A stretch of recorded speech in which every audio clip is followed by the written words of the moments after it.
What's going on, everyone? Luca Rosano here, back with another video. Hope you're all doing well. And it's kind of a slow time right now in the NBA world. Not a whole ton of NBA news or Raptors news to talk about. I mean, a little bit of Ben Simmons stuff, but I feel like the entire summer has been in relation to Ben Simmons in one way or another. Training camp will begin next week. The preseason is coming up, and obviously we're all looking forward to the regular season because we know you're going to watch like one or two preseason games and then say to yourself, I can't wait until these games actually mean something. But I wanted to make a quick video today because I did stumble across something interesting on Twitter, and I wanted to get your reaction to this and give you my take to the statement. And this is via Twitter from Brett Siegel. And he had this interesting tweet which caught some attention, saying, one NBA scout on who he thinks is the biggest sleeper team heading into the new season. And this is the quote. The Raptors are not getting enough attention. Nick Nurse is a championship-proven coach. Siakam is an all-star. Van Vliet is a terrific talent. I would be shocked if they miss the playoffs. Close quote. Now, we don't know who this NBA scout is, but this statement, it's got a lot of truth to it. You look at all the teams right now that are not expected to make the playoffs. I would put value on the Raptors being one of those outside teams of making some noise and getting into the playoffs and turning heads. I mean, you look at the Raptors and you got to start talking about their defense. They got a lot of long, athletic players. You know they're going to bring it each and every night on the defensive side. Even offensively, you're going to look at guys like a Gary Trent Jr. Can he take the next step? And now that he's got a full season with the Raptors coming up, can he be more of a lethal scorer? Fred Van Vliet, he's got the keys to the car. How is he going to do in his first true season as that starting point guard with Kyle Lowry out? Obviously, Pascal Siakam's going to come back into the fold. He's excited about this upcoming season. He wants to get back to playing at a high level. You got OG Anunoby, who continuously is getting better each and every season. I mean, many people think he's going to break out again.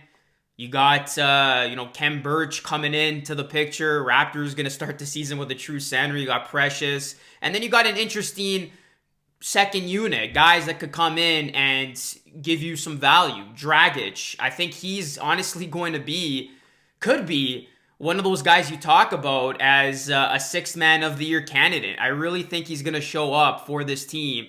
And then, like I mentioned, Precious coming off the bench, he's going to provide that size inside, and I'm excited to see his development with the Raptors. Malachi Flynn, this is going to be year 2 for him. Chris Boucher, another one of those players expected to maybe take another leap in the right direction. Obviously, he was a great surprise last season.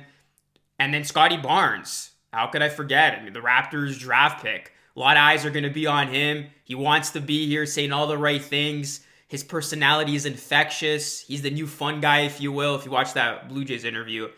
So the Raptors do have a lot of good, promising pieces on this team. They got the continuity, Siakam, Fred, and OG being a part of that championship team. It's going to be about if this team can remain healthy and get through those slumps together.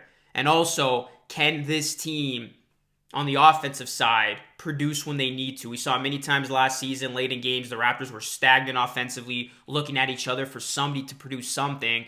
Can they consistently produce offensively and not go through those droughts at the end of ball games? This Raptors team, I think, is going to be in a lot of ball games, and they were in a lot of ball games last season. So they're going to be right there in terms of trying to win these games. And I think the biggest factor, too, that I haven't even mentioned yet is the fact that the Raptors are going to be back at home in front of their rightful home crowd.